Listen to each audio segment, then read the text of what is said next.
Bonjour, ici Stéphane Neval, bienvenue à C'était hier. J'ai le plaisir de rencontrer aujourd'hui Diane Lemieux, qui est sur le conseil d'administration de patrimoine Bécancour, qui s'est intéressée aussi au cimetière. C'est ça dont on va parler aujourd'hui, mais là, avant, je veux découvrir qui est Diane Lemieux.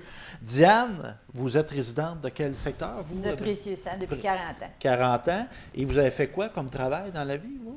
J'ai travaillé à l'hôpital de Nicolette. Ensuite, j'ai travaillé avec mon conjoint, mon mari, qui était assureur vie et planificateur financier, jusqu'à temps qu'il prenne sa retraite. OK. Et cet intérêt-là, parce que vous vous êtes impliqué et vous l'êtes encore dans la route des clochers, cet intérêt-là pour notre patrimoine religieux, puis je dirais d'un sens plus large pour notre histoire, ça vient de où, ça? Tout le temps existé. OK. J'étais jeune, puis j'adorais ça. Je lisais les livres sur l'histoire, les biographies de rois, des maîtresses de rois et tout ça. J'ai toujours adoré ça. Vous aimiez ça, vous avez un intérêt pour le passé. Absolument. Et là, bon, pourquoi vous venez me parler aujourd'hui des cimetières? C'est qu'il y a quelque chose qui a mené à que vous vous intéressiez à ça, puis c'est quoi?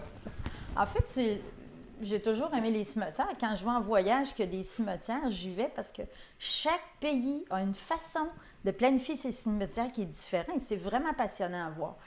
Mais en fait, je me suis retrouvée marguillière à la paroisse Notre-Dame de l'Espérance et un des dossiers qu'on a eu à régler après la fusion, ça a été de voir où en était la planification, la gestion des cimetières. Et c'est comme ça que j'ai commencé là, à mettre le doigt dans le dossier. Dans l'engrenage. Puis juste pour mettre en contexte, parce que dans le fond, avant, il y avait des paroisses qui étaient plus réduites, là, vu... Bon, pour différents facteurs, on a fusionné. Notre-Dame de l'Espérance, c'est quel? Précieux-Sang, okay. Saint-Célestin, Saint-Grégoire et Saint-Angèle de Laval.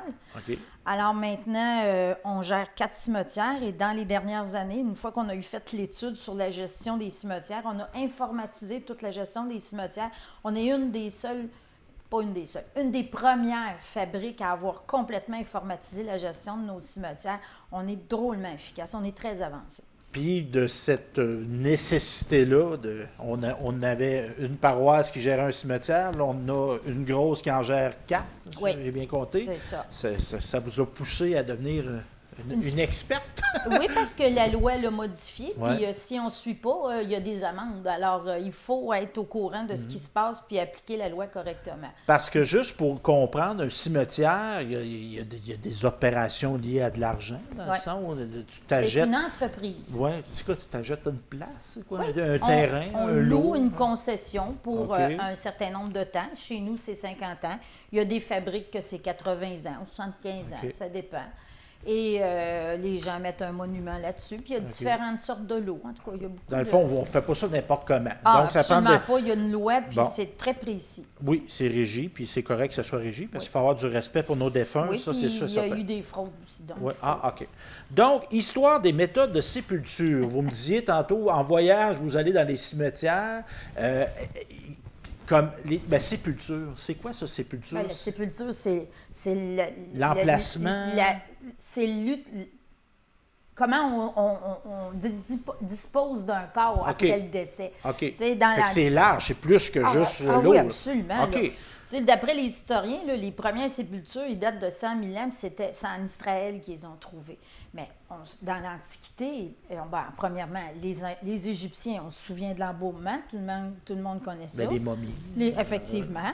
Les Romains et les Grecs, dans la période de l'Antiquité, eux autres, c'était la crémation.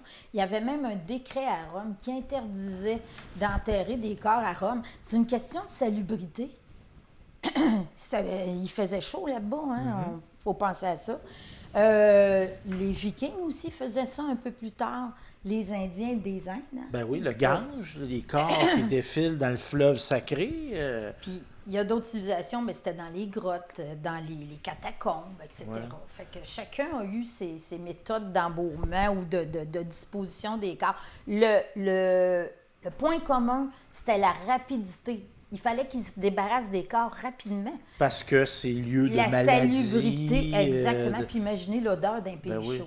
Puis juste, si on parle de l'international, mais si on vient au Québec, ça a évolué. Dans le Québec catholique, là, quoi qu'il y a différentes religions, je ne veux pas sauter trop vite, là, mais moi, je réfère à mon père. Oui. Mon père qui est toujours vivant. Il y a eu de ses sœurs qui sont mortes en jeune âge, qui ont été exposées dans la maison chez eux. Ah oui, mais c'était comme ça dans le Puis temps. ça, on verra. En tout cas, Non, vraiment, c'est impossible, c'est interdit. Bon. La loi Comme l'interdit. quoi que ça va C'est évoluer. fini. C'est évolué. Qui a le goût d'avoir un mort dans son salon aujourd'hui, de toute Oui. façon? Mais en même temps, il y en a qui vont dire on a comme retiré la mort. Tu sais, ça serait Ça, vite, c'est on donne ça à du monde. C'est un autre sujet, ça. Tandis que là, c'était intégré. Oui. Tu sais, je voyais ma soeur d'une table dans le milieu Ouais. de ça. C'est sûr que ça peut paraître particulier. Là. Mais au niveau de la chrétienté, ce qui est arrivé, c'est que il y a 2000 ans, quand la religion catholique s'est instaurée en Europe, c'est qu'ils ont continué à utiliser les anciens rites funéraires. Mais la religion catholique, elle a instauré ses propres rites et la crémation n'en faisant pas partie. Elle n'en faisait pas du tout Tu sais, partie. quand tu dis c'était crémation, c'est l'incinération. C'est ça. Faire C'est brûler le corps. Une fois qu'il est Exactement. bon. Alors, il permettait juste l'inhumation, et ça jusqu'en 1963, sous le Concile Vatican II de Jean XXIII, qui lui a dit, oui, maintenant, on peut permettre la crémation des corps. Par contre, avant que ça soit accepté à l'âge, avant que les salons funéraires, les thanatologues s'équipent de fours crématoires, Parce qu'on fait. ici, Ça ouais, prend des fours très puissants. oui, puis ça prenait l'argent pour faire Oui, ça, oui. puis il fallait que ça soit C'est disponible. sécurisé. Ça a pris on n'a pas vu ça ici avant les années 70 dans la ville de Bécancour. On a vu apparaître les premières urnes à la fin des années 70. OK. Et à l'époque, c'était peu fréquent. Les curés n'aimaient pas bien ça. Il y en a qui refusaient les C'est urnes. de la vieille école. Là. Oui. Oui. Puis aujourd'hui, il y a 83 des corps qui sont disposés par crémation, ce qui fait que les cimetières se sont adaptés. Ils ont maintenant des lots uniquement pour les urnes. Et à Saint-Grégoire, on a le seul columbarium extérieur de la ville de Bécancour. On a ça. Donc, on a un oui. lieu. Mais est-ce qu'il est gros? Oui, il y a 48 emplacements. OK. Il est magnifique, OK. avec tout arrangé avec des dalles de vin. Il y a des pots de fleurs. Il y a un banc pour se recueillir pour les familles. Tout a été pensé. Parce qu'on le voit, bon, moi, je n'ai pas assisté, avec la pandémie, on n'a pas assisté à beaucoup de Non. funérailles pouvait pas. récemment, puis on souhaite de pas... On espère que les gens qu'on connaisse On ne oublie pas, mais on va voir ces salons-là, les urnes exposées dans les salons funéraires. Mais vous autres, vous êtes innovateurs. Dans le fond, cette présentation-là n'est pas dans le salon funéraire, elle est Dans le le... cimetière. Parce qu'il y a des gens qui veulent avoir quand même leur cendre dans un lieu consacré, un Ouais. cimetière. Et c'est une deuxième... Dans le fond, vous savez, un cimetière, c'est une entreprise. Il faut marcher pour être avec la concurrence. Si on veut survivre, il faut offrir ce qu'il y a sur le marché. Puis il y a des gens, pour eux, c'est significatif. Ils ont été baptisés à cette église-là. Exactement. Ils ont été mariés peut-être à cette église-là. Fait que ça vient compléter leur démarche Tout à fait. religieuse, là, d'être pour- enterré à l'ombre de l'église. Puis là. pour vous dire, ça fait quoi, 3 ans qu'il est là à peu près, 3 ans et demi? Et on a déjà plus que le tiers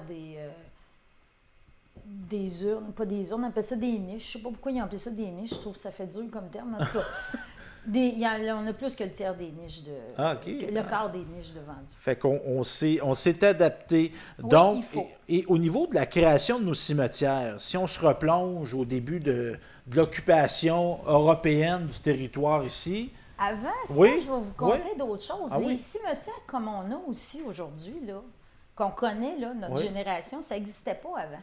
OK, Le premier, ce qu'il faisait, c'est que quand la chrétienté a commencé à s'étendre, c'est qu'il faisait des églises dans chaque village, puis plusieurs églises dans les villes. Et les cimetières étaient toujours en arrière des églises, ou à côté. c'est le cas. Moi, je suis de Saint-Henri-d'Aston, c'est le cas. Ben, c'est le cas partout.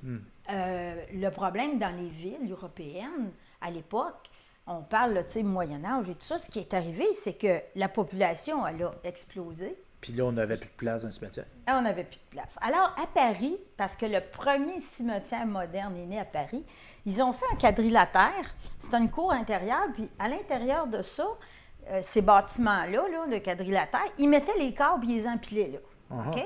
Pendant des dizaines d'années, mais à un moment donné, les gaz de putréfaction, de décomposition, les liquides de putréfaction, les murs ont cédé. Ça s'est retrouvé dans la cour intérieure. Paraît-il qu'il y avait des pieds de haut, de tout ce que vous pouvez imaginer. Oui. Et là, les magistrats de Paris ont dit, c'est assez. À partir de maintenant, tous les corps, les décédés seront enterrés à l'extérieur de Paris. Et ils ont fondé, en 1804, le cimetière du Père-Lachaise. Le fameux. Qui aujourd'hui, soit dit en passant, est en plein milieu de Paris. A été rejoint par Oui, effectivement, par la population. C'était la banlieue, mais la banlieue est devenue la ville. Exactement. C'est ça. Les villes prennent expansion. C'est encore ça. Et ce cimetière-là, il fait 400 000 km². Il y a 70 000 concessions. C'est le cimetière le plus visité au monde avec au-dessus de 3 millions de visiteurs par année. Parce qu'il y a des gens célèbres. Moi, je pense entre autres à Jim Morrison. Edith Piaf. Edith Piaf. Molière. Tous les Français célèbres. Oui, sont là, ou à peu jeune près. qui est enterré là. Lui, je ne sais pas, mais... John Hallyday, qui est décédé relativement récemment. Je ne les connais pas tous où oui. ils sont, mais oui, il y a beaucoup de célébrités, d'auteurs, de peintres, etc. Juste une chose, le Père Lachaise, là, je me suis toujours demandé, moi, d'où venait ce nom-là, parce que c'est quand même bizarre. C'était le père de Lachaise était le confesseur du roi Louis XIV, et c'est à son honneur qu'ils ont nommé le cimetière comme ça. Puis le type de cimetière, l'avez-vous... Vous qui aimez... Je suis pas allée à Paris, je ne l'ai pas encore vu. Ah, ben là, je suis étonné. Mais moi, les images que j'ai vues, vu. c'était... Est-ce que les corps sont enterrés dans la terre, les cercueils dans la terre, ou c'est des... Il y a les deux. Comment on appelle ça? Comme des genres de structures en ciment? Oui, c'est des mausolées. Mausolées. Ouais. On a ça beaucoup en Amérique latine. Oui, en Europe, il y a plusieurs places qui en ont aussi. Ouais. Ce que ça l'a fait, c'est cette création d'un... Il appelait ça un cimetière-jardin. Okay. C'est que les autres villes en Europe ont imité ça. Alors, on pense à Highgate en Angleterre, Montauburn à Boston. Et ces cimetières-là étaient tellement beaux, gazonnés, avec des fleurs, des tout ça, arbres, que oui, des arbres. Les gens de l'époque victorienne, dans les fins de semaine, les jours libres, allaient se promener là pour prendre de l'air. C'était un endroit C'était un parc? C'était un parc. C'est pour ça qu'ils appelaient ça un cimetière-jardin.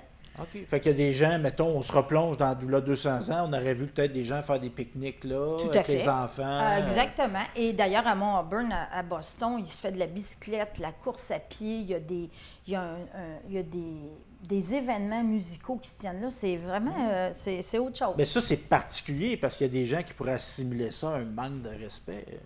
Bien, ils font pas ça dans la section de corps. Il y a une section qui est quand même... Parce qu'entre autres, à Montréal, sur Mont-Royal, on a un magnifique cimetière. On peut se promener, là. Vous pouvez y aller, vous promener. Puis il y a des visites guidées en plus. Oui. Vous êtes-vous demandé à Paris qu'est-ce qui est arrivé à tous les corps qui étaient à terre quand ça a fendu? Ils ont... il y avait des carrières à l'extérieur de Paris qui étaient désaffectées. Des fosses communes. Ils ont pris tous les corps, ils les ont transportés de nuit pour ne pas choquer la population. Ils sont allés mettre ça dans ces carrières-là, qui aujourd'hui sont dans Paris et qui s'appellent les catacombes. Et ils ont vidé tous les cimetières de Paris puis les ont mis en dessous de la terre dans les catacombes. Et vous pouvez faire des visites guidées de ça si vous voulez. C'est particulier. Hein? Mais c'était brillant, par contre. Ils ont résolu le problème. Hein? Oui. Donc, c'est ça. Fait que là, on revient-tu au Québec, Mme Diane? Bien là, ici, ils ont fait pareil. Nos ancêtres, là, sont arrivés ici, ils ont construit des églises. Ils ont mis un cimetière à côté des églises. Et dans le secteur de la ville de Bécancour, le seul cimetière, encore aujourd'hui, qui est à l'arrière de l'église, c'est ici, à Saint-Angèle-de-Laval, depuis 1872. Parce que les autres, c'est quoi? On l'a déménagé ou l'église a changé de place? Les deux. OK. Les deux. Je peux vous compter ça chacun par secteur. Oui. Commençons par l'extrême là-bas, là, gentil. Je vous dire, Saint-Angèle, ici, là, quand ils ont commencé, là, les lots coûtaient 10, la concession 10 à 12 $ selon la grandeur à perpétuité pour une concession. Enfin, on s'entend-tu que c'est loin du coût d'aujourd'hui? Comment ça coûte aujourd'hui? Ça dépend de ce que vous prenez, si c'est un lot d'urne, tout ça. Nous, on n'est pas dans les très chers. Trois-Rivières, les villes, c'est beaucoup plus cher, mais c'est rendu autour de 1 200 $ pour une concession de 50 ans. OK. C'est ça. Puis exemple, s'il n'y a pas de succession, qu'est-ce qu'on fait? Oh, il y a des lois pour ça. Il y a toutes des procédures. Okay. Je commence à rentrer là-dedans. OK, on rentre pas. C'est long, là. Il y a beaucoup de détails. On ne met pas à pierre tombale à terre, là? Non, on n'a pas le droit. La pierre tombale n'appartient pas au cimetière. Elle appartient à la famille. Si jamais il y a une pierre tombale qui est abandonnée, que le lot est revendu, c'est jamais arrivé encore là, dans nos cimetières, Alors, on prend pierre tombale, on l'amène au fond du cimetière. Et si jamais il y a des familles qui, une génération après, ils reviennent et ils disent on veut la pierre tombale, puis on doit partir avec, elle leur appartient. OK. Donc là, on vient à Saint-Angèle, cimetière derrière l'église, le traditionnel. Là, oui, c'est le seul. C'est OK. vraiment le premier. Là. Puis il a été agrandi 2 fois depuis le OK. temps. Puis on voit encore le muret de pierre original qu'ils ont construit à l'époque. Qui fermait le cimetière d'époque. Qui était, oui. Nos autres secteurs, exemple Gentilly, Ben, je veux pas, peut-être Moi, vous avez c'est mon honneur de on va y aller. Gentilly, l'église qui est immense à Gentilly. Oui, mais c'est pas la première. Ah. La première était en bas, sur le bord du fleuve. OK. Ça, c'était en 1784 jusqu'en 1849. Le problème qu'ils avaient, ils étaient sur le bord du fleuve. Ils n'ont jamais pensé aux marées puis à tous nos débordements d'eau au printemps. Fait que l'église et le cimetière étaient régulièrement inondés. OK. Pour ça qu'ils ont amené l'église en haut, là. Et quand ils ont construit l'église, ils ont construit le cimetière, évidemment, en arrière de l'église. Et ils ont pris les corps sur le bord du fleuve, ils les ont exhumés, puis ils les ont amenés dans une fosse commune en arrière de l'église. OK. Ça, c'était en 1849. Ça a été jusqu'en 1891. Bien là encore, le cimetière s'est retrouvé plein. Donc, celui qui est là actuellement, ils ont transféré les corps dans le cimetière actuel, là. Et Gentilly a une particularité. Ils ont une chapelle. Les peintures ont été faites par Adolphe Roux, qui est un artiste réputé. Là. Il a fait des toiles jusqu'à Jérusalem, cet homme-là. OK. Vraiment. Et Monsieur Roux, les visages des gens, c'était les visages de ses concitoyens. Ah, il a utilisé ses concitoyens comme modèle pour les toiles de. Puis quand vous dites la chapelle, il y a une chapelle dans le cimetière. Dans le cimetière, OK. comme un charnier. Là. OK.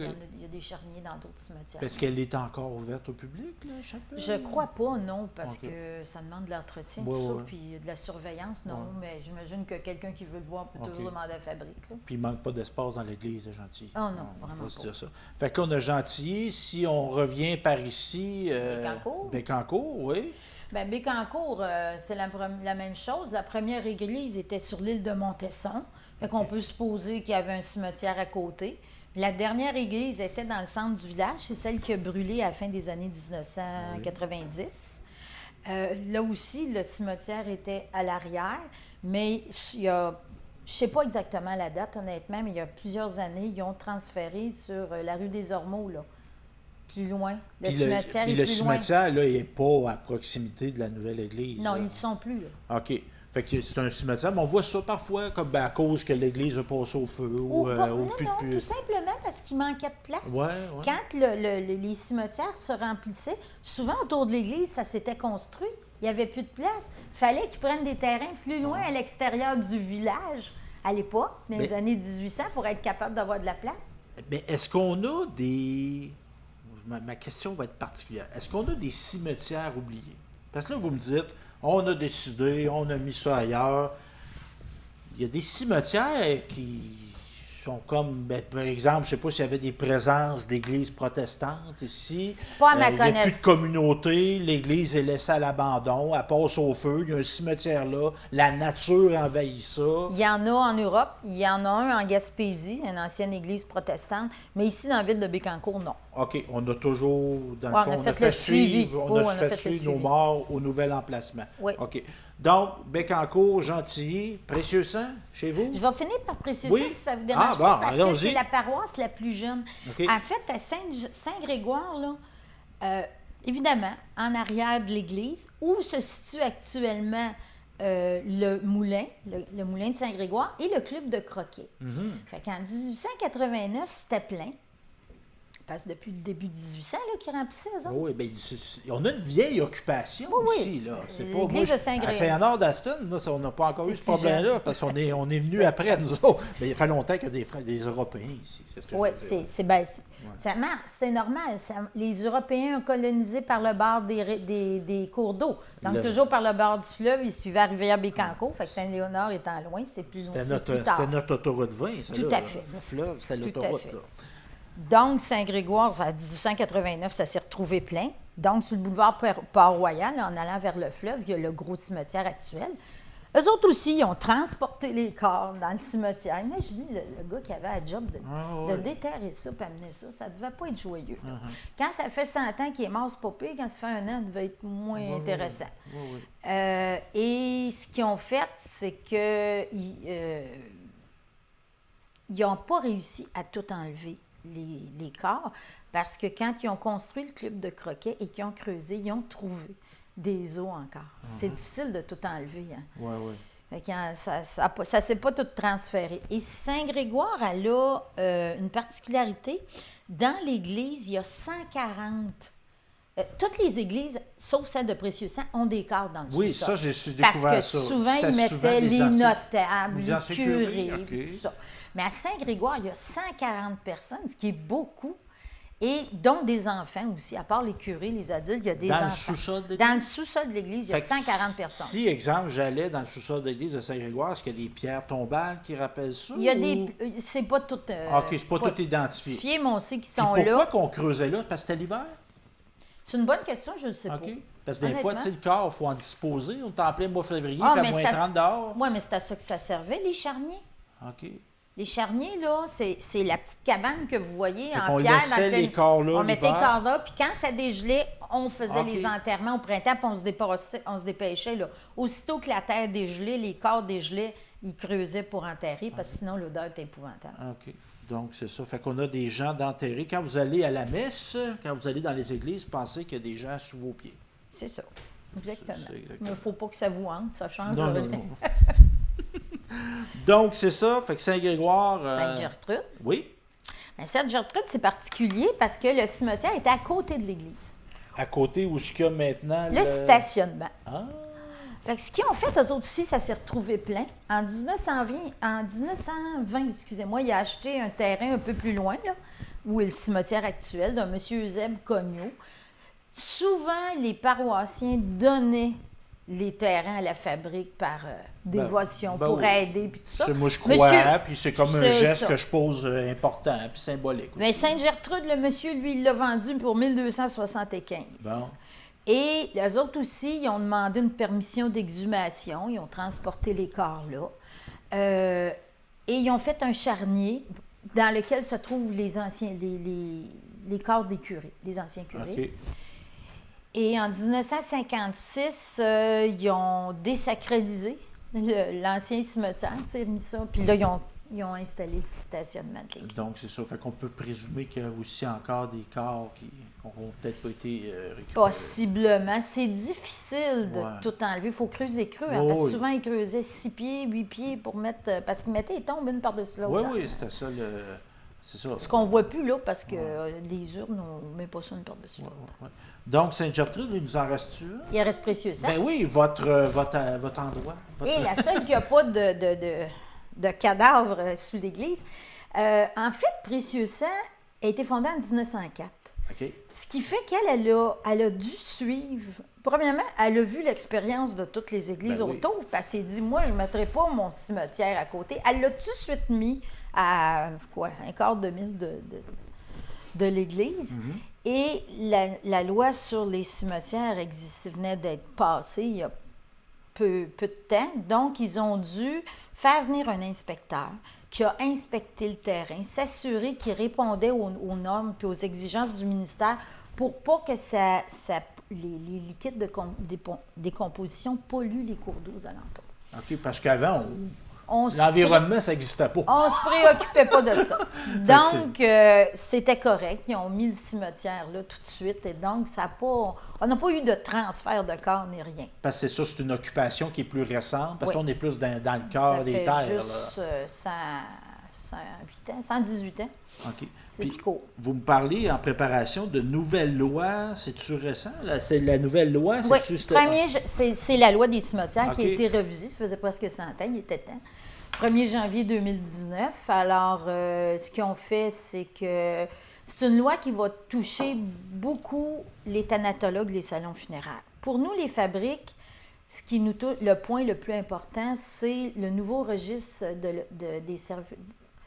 attendez, je vais vous dire ça correct, le registre des préarrangements funéraires, c'est à l'Office de la protection du consommateur. Ça veut dire qu'à chaque fois qu'il y a une famille qui vient dans notre bureau, puis c'est vrai pour les salons funéraires, là, tout le monde est obligé de se conformer à cette loi-là, on doit vérifier dans le registre si la personne, le décédé, n'a pas déjà un lot ou des arrangements ailleurs. Le but de ce registre-là, c'est d'éviter la fraude, puis d'éviter les cas où madame, elle décède, elle n'a pas de succession, elle n'a pas d'enfant, ou bien elle a perdu ses papiers, ou elle faisait de l'Alzheimer. La famille ne sait pas qu'elle a déjà pris des arrangements avec la maison funéraire XYZ. Puis elle l'a exprimé, il faut le respecter. Puis elle l'a payé. Ben oui, en plus. Donc, en faisant ça, nous, tous les salons funéraires et toutes les fabriques, on est obligés de tout mettre le nom des personnes avec leur adresse, le nom du père, le nom de la mère et la date de naissance dans le registre avec le numéro du lot ou du préarrangement. Donc, si quelqu'un décède, on va voir dans le registre et on dit à la famille, « Oh, votre père a déjà des arrangements avec la maison Godette, par exemple, ici à Saint-Grégoire. » Et voilà, fait que la famille est au courant, on est obligé de le faire. En soi, c'est une bonne chose. C'est très bien. Mais en soi aussi, vous êtes tous des bénévoles. Là. C'est de la grosse administration. En bon québécois, c'est une grosse job. Parce que depuis le 18 janvier de 2021, on est obligé de rentrer tous les contrats consignes. Mais avant 18 janvier, il faut rentrer tous les contrats dont le premier concessionnaire est toujours vivant. Il faut faire nos 4 cimetières. Nous, on est chanceux, on est informatisés. Oui, vous avez organisé ça, mais c'est de la recherche. Ah bien, elle était déjà faite dans mon cas. Là. Fait que nous, on est corrects. Les cimetières qui n'avaient rien de fait, il y en a qui doivent pleurer un peu, honnêtement. Et la loi nous donne jusqu'au juillet 2023 pour le faire. C'est une loi qui a des dents. Si on ne l'a pas fait, il y a des amendes. Bon. En tout cas, c'est très intéressant, Mme Diane Lemieux. Puis moi, j'ai souvent croisé sur ma route des gens qui étaient impliqués dans ce domaine-là, large. Puis je trouve qu'il y a un respect. Moi, je salue ce que vous faites comme travail, parce que ça fait partie de la civilisation. Si on peut se dire civilisé, c'est parce qu'on traite bien nos morts. Puis vous contribuez à ça. Fait que merci beaucoup, puis très intéressant aussi au point de vue historique. Je pourrais-tu juste mentionner un petit détail aux gens? La nouvelle loi, elle nous interdit maintenant d'enterrer les cendres dans quelque contenant que ce soit des urnes, des boîtes de carton, un sac de plastique, ailleurs que dans des cimetières. Il y a des gens encore qu'aujourd'hui pensent qu'ils ont le droit d'enterrer leur mère ou leur père dans leur cour arrière.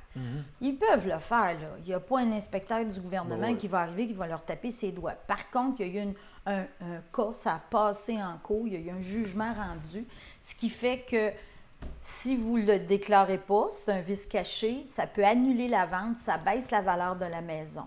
Parce que les gens, ils ne veulent pas acheter un cimetière, ils veulent acheter un terrain. Au moins, en tout cas, si c'est le cas, il faut le dire. Il faut le dire ou il faut l'enlever. Puis l'autre problème, quand vous ne passez pas par les salons funéraires ou une fabrique pour enterrer, c'est que la personne décédée n'est inscrite dans aucun document de sépulture. Alors, elle n'existe pas, son décès n'existe pas nulle part. Donc, les générations futures qui font de la généalogie, on perd la trace. Là. Ils perdent la trace de tout ça. Ils ne savent pas où arrière-grand-papa ou grand-papa est enterré. Bien, merci, Mme Lemieux. Ça m'a fait plaisir. Merci.